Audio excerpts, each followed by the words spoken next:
बॉलीवुड की मशहूर singer Anuradha Paudwal BJP में शामिल हो गई हैं। शनिवार को अनुराधा पौडवाल बीजेपी के दफ्तर पहुंची, जहां उन्होंने पार्टी की सदस्यता ली। इस दौरान उत्तराखंड से राज्यसभा के सांसद अनिल बलूनी और पार्टी के राष्ट्रीय महासचिव अरुण सिंह ने अनुराधा पौडवाल को पार्टी की सदस्यता दिलाई। मेरे लिए व्यक्तिगत तौर पे भी बहुत ही महत्वपूर्ण दिन है कि जिनके गीत में अक्सर सुना करता रहा हूं, आज उनको भारतीय जनता पार्टी में शामिल करने का हम सबको सौभाग्य मिल रहा है। आप सब जानते हैं, बहुत ही प्रख्यात गायिका अनुराधा पौडवाल जी आज भारतीय जनता पार्टी में शामिल हो रही हैं।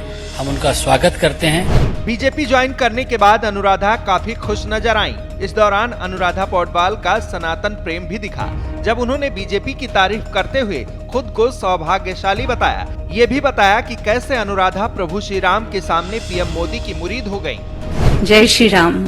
मुझे बहुत ही विनम्रता पूर्वक खुशी भी मिल रही है कि मैं आज उन लोगों को ज्वाइन कर रही हूँ, उस गवर्नमेंट को ज्वाइन कर रही हूँ जिनका सनातन से इतना गहरा नाता है।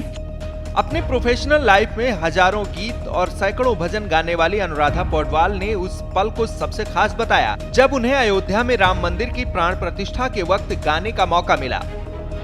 कई बार मेरे मन में ऐसे होता था कि जो मैंने किया सही किया नहीं किया, लेकिन अब जब मैंने देखा कि जिस वक्त जैसे भाई साहब ने कहा कि सुबह शाम 35 साल से गंगा जी की कृपा से वहाँ आरती चलती रहती है, और एक मेरुमणि जिसे कह सकते हैं, वो जिस वक्त रामलला की स्थापना हुई उस वक्त मुझे वहाँ 5 मिनट गाने का मौका मिला, जो कि मेरा लाइफ लॉन्ग सपना था। तो मुझे ऐसे लगता है कि मैं सही जगह पे हूँ। बीजेपी से राज्यसभा सांसद और उत्तराखंड के गढ़वाल सीट से प्रत्याशी अनिल बलूनी ने अनुराधा पौडवाल से उनके सुर सामर्थ्य का आग्रह किया, तो अनुराधा पौडवाल ने भी सभी को मंत्रमुग्ध कर दिया। अनुराधा पौडवाल ने ठीक उसी दिन बीजेपी ज्वाइन की है, जब लोकसभा चुनाव की तारीखों के ऐलान के साथ ही कुछ राज्यों में विधानसभा चुनाव की तारीखें भी तय की जानी है। ऐसे में ये भी हो सकता है कि आने वाले दिनों में सिंगर अनुराधा पौडवाल सियासत में भी हाथ आजमाती नजर आएं।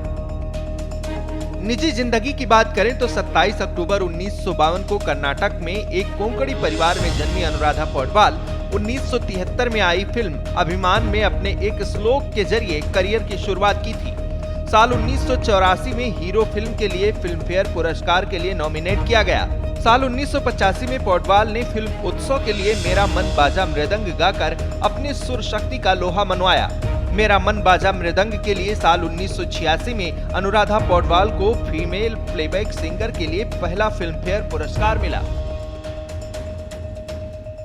अनुराधा की सिंगिंग करियर की बात करें तो अब तक 1500 भजन अनुराधा ने गाए हैं। देश दुनिया में उनके गाए भजन मंदिरों में गूंजते हैं। अनुराधा का सुर सामर्थ्य किसी भाषा या क्षेत्र तक ही सीमित नहीं रहा, बल्कि अपने सिंगिंग करियर में उन्होंने हिंदी, कन्नड़, राजस्थानी, पहाड़ी, मराठी, संस्कृत, बंगाली, गुजराती, तमिल, तेलुगु, उड़िया, असमिया, पंजाबी, भोजपुरी, नेपाली और मैथिली सहित कई भाषाओं में गाने गा चुकी हैं। उन्होंने हिंदी में 8,996 ट्रैक और मराठी सहित तमाम अलग अलग भाषाओं में गाने गाए हैं। अनुराधा पौडवाल शुरुआत से ही सनातन से जुड़ी रही हैं। देश के कोने कोने में अनुराधा पौडवाल के गाए भजन सनातन के पवित्र स्थलों पर गूंजते हैं। सरस्वती चालीसा, आजा माँ, महामृत्युंजय मंत्र जाप माला, दुर्गा अमृतवाणी, जय काली, काली काली, महाकाली अमृतवाणी, गायत्री मंत्र, दुर्गा सप्तशती, नव दुर्गा वंदना, जय त्रिवेणी संगम हर हर और महाकाली चालीसा उनके सबसे मशहूर एल्बम है।